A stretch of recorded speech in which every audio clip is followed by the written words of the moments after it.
নমস্কার। হাজার বছরের বাংলা সাহিত্যের ইতিহাসে আজকে আমি মধ্যযুগ নিয়ে আলোচনা করব। এবং বাংলা সাহিত্যের ইতিহাসে মধ্যযুগ 1201 খ্রিস্টাব্দ থেকে 1800 খ্রিস্টাব্দ পর্যন্ত। এবং মধ্যযুগকে তিনটি পর্যায়ে ভাগ করা হয়: প্রাক চৈতন্য যুগ, চৈতন্য যুগ এবং উত্তর চৈতন্য যুগ। বাংলা সাহিত্যে প্রাক চৈতন্য যুগ খ্রিস্টীয় চতুর্দশ থেকে পঞ্চদশ শতাব্দী পর্যন্ত। তো আজকে আমার আলোচনার বিষয় প্রাক চৈতন্য যুগ, এবং প্রাক চৈতন্য যুগকে সামনে রেখেই এবার আমি আমার আলোচনা শুরু করছি। চর্যাপদের পর দীর্ঘকাল বাংলা কাব্যের আর কোনো সন্ধান পাওয়া যায় না। 1201 থেকে 1350 সাল পর্যন্ত বাংলা সাহিত্যের ইতিহাস অন্ধকার যুগ নামে চিহ্নিত। এবং এই সময় মুসলিম এবং তুর্কি জাতির আক্রমণের কারণে কবি সাহিত্যিকগণ ভীত সন্ত্রস্ত হয়ে থাকতেন, এবং সম্ভবত মনে করা হয় যে এই সমস্ত কারণেই হয়তো তারা কোনো উল্লেখযোগ্য সাহিত্য রচনা করতে পারেননি। পটভূমিকা হিসেবে প্রাক চৈতন্য পর্বের ইতিহাস এবং জনজীবনের একটা সংক্ষিপ্ত পরিচয় আমি এখানে দেওয়ার চেষ্টা করছি। তো আমরা প্রথমেই জেনেছি যে আমার আগের ভিডিওতে আলোচনায় আমি সেখানেও বলেছি যে দ্বাদশ শতাব্দীর প্রথমার্ধে নবদ্বীপের ভাগীরথী তীরে বাংলার শেষ স্বাধীন হিন্দু রাজত্বের সূর্য অস্তমিত হলো, এবং বাংলার শেষ স্বাধীন হিন্দু রাজা লক্ষণ সেন তিনি অতর্কিতে আক্রান্ত হয়ে নবদ্বীপ ত্যাগ করে সপরিবারে পূর্ববঙ্গে প্রস্থান করলেন। এবং এই সুযোগে ইসলাম ধর্মাবলম্বী এবং তুর্কি জাতির নেতা ইফতিকার উদ্দিন বিন বখতিয়ার খিলজি তিনি নিজের শৌর্য এবং বুদ্ধি কৌশলে নবদ্বীপ সহ সংলগ্ন অঞ্চলগুলোতে নিজের আধিপত্য বিস্তার করলেন এবং তুর্কি শাসন কায়েম করলেন। এবং এদের ভাষা, এদের ধর্ম মত এবং নাগরিক সংস্কৃতি বাঙালি হিন্দুদের ছিল সম্পূর্ণ অজানা। এবং এই গৌড়বঙ্গে তুর্কি শাসনের চণ্ড নীতিতে বাঙালি হিন্দুরা যে বিব্রত হয়েছিল সে বিষয়ে কোনো সন্দেহ নেই। 1203 খ্রিস্টাব্দে এক বিশ্বাসঘাতক আমির দ্বারা এই অসুস্থ ইফতিকার তিনি নিহত হলেন। এবং এই অসুস্থ ইফতিকারের এই নির্মম হত্যাকাণ্ডের পর খিলজি ওমরাহ, বাংলায় প্রবল প্রতাপান্বিত খিলজি ওমরাহ বাংলায় আধিপত্য বিস্তার করে। এরপরে দিল্লির পাঠান সুলতান বাংলায় এই স্বাধীন ওমরাহ প্রধান শাসন ব্যবস্থাকে কার্যত 100 বছরের জন্য পঙ্গু করে দিয়ে বাংলার শাসন কার্য দিল্লির অধীনে নিয়ে আসে।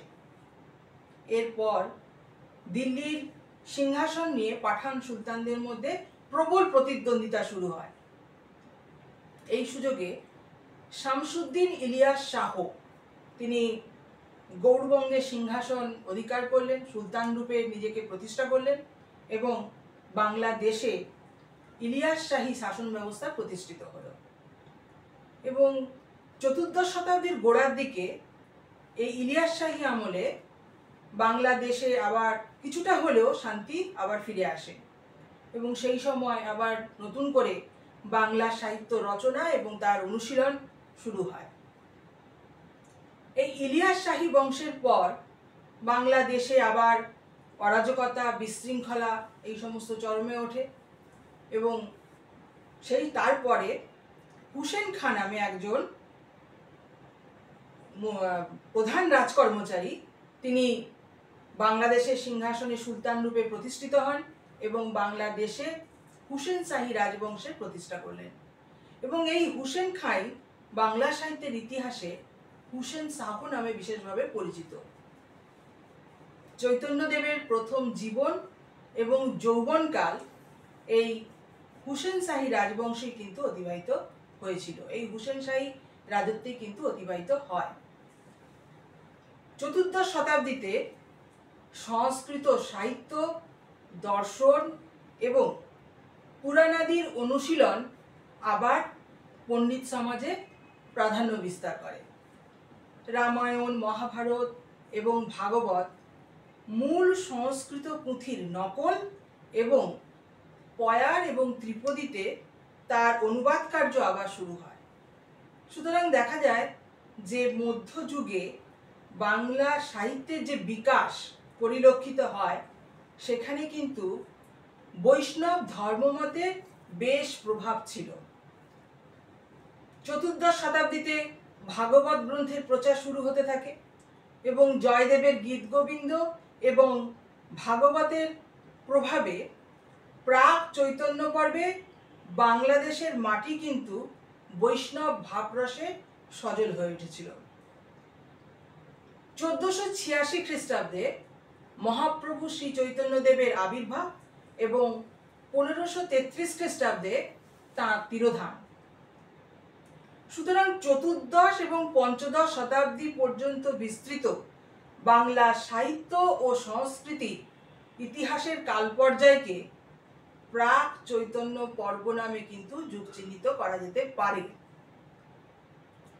চতুর্দশ শতাব্দীর অনেক আগে থেকেই বাংলাদেশের সমাজ এবং জনমানুষে বৈষ্ণব ধর্মের একটা প্রভাব ছিল এবং সেই প্রসঙ্গেই আমি একটু বলে নিই এখানে। সেটা হচ্ছে যে আমরা চতুর্দশ শতাব্দী থেকে যদি একটু পেছনের দিকে ফিরে আসি তাহলে দেখতে পাবো যে খ্রিস্টীয় চতুর্থ শতকে বাংলাদেশের লিপিলেখনে সেখানে কৃষ্ণ, বিষ্ণু এবং বাসুদেবের উল্লেখ দেখা যায় এবং পঞ্চম এবং ষষ্ঠ শতকে রাধাকৃষ্ণ লীলা কিন্তু বেশ জনপ্রিয়তা লাভ করে। পাল রাজারা মহাযানী বৌদ্ধ মতে বিশ্বাসী হলেও কিন্তু হিন্দু ধর্মের প্রতি তাদের উৎসাহ কিন্তু কম ছিল না। অন্যদিকে সেন বংশীয় শাসনকালে বিজয় সেন, লক্ষণ সেন এরা বৈষ্ণব ধর্মের প্রতি অনুরক্ত ছিলেন এবং লক্ষণ সেনের রাজসভায় সভাকবি ছিলেন জয়দেব এবং তার গীত গোবিন্দ কাব্য তিনি রচনা করেন এবং এর প্রভাবে বৈষ্ণব ধর্ম কিন্তু নতুন ঐতিহ্য লাভ করে। কেউ কেউ মনে করেন যে চতুর্দশ শতাব্দীতে প্রসিদ্ধ ভক্ত মাধবেন্দ্র পুরী তিনি ভাগবতের প্রচার শুরু করেন।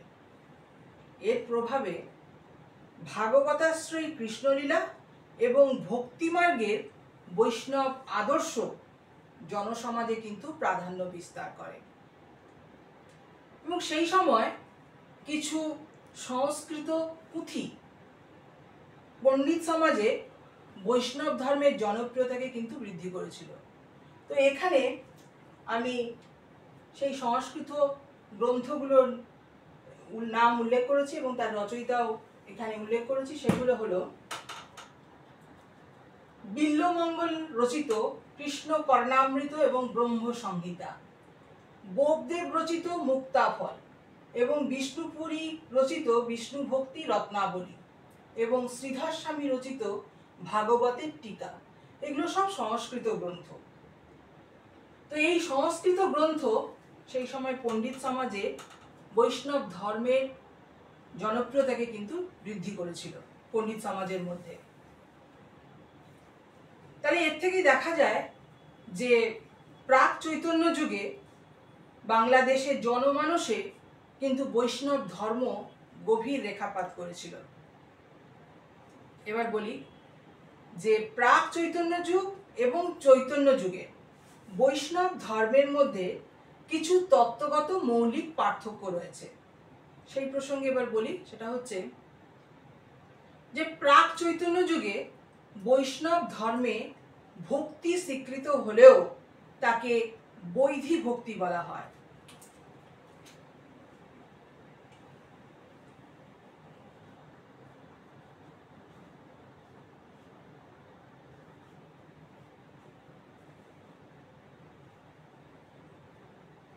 তাকে বৈধি ভক্তি বলা হয়। তো বৈধি ভক্তি সম্পর্কে বলি যে শাস্ত্রগ্রন্থ এবং বিধিবিধান যে ভক্তিকে নির্দেশিত করে বা পরিচালিত করে তাকে বৈধি ভক্তি নামে অভিহিত করা হয় এবং চৈতন্য প্রভাবে যে বৈষ্ণব ভক্তির উৎপত্তি হলো তাকে